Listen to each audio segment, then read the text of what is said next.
দ্বিতীয় বিশ্বযুদ্ধের সময় জার্মানি তৈরি করা তিনটি সবচেয়ে ভয়াবহ অস্ত্র। নম্বর 1, V2 রকেট।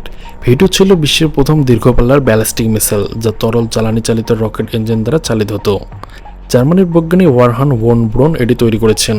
এই রকেট প্রায় 5700 কিলোমিটার ঘন্টা গতিতে চলতে পারত এবং 320 কিলোমিটার দূরে আঘাত হানতে সক্ষম ছিল। জার্মানি প্রায় 3000 V2 রকেট ইংল্যান্ড, ফ্রান্স ও বেলজিয়ামে নিক্ষেপ করেছিল।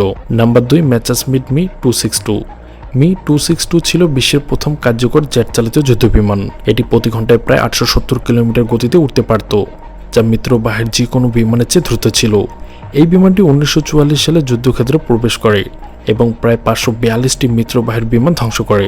যদিও এটি যুদ্ধের শেষের দিকে ব্যবহৃত হয়, তবুও এটি ভবিষ্যতের জেট প্রযুক্তির ভিত্তি স্থাপন করে। Number 3, tiger tank.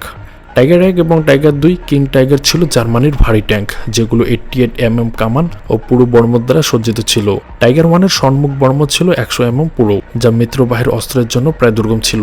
এই ট্যাঙ্কগুলি মিত্রবাহিনীর মধ্যে আতঙ্ক সৃষ্টি করেছিল এবং যুদ্ধক্ষেত্রে উল্লেখযোগ্য প্রভাব ফেলেছিল।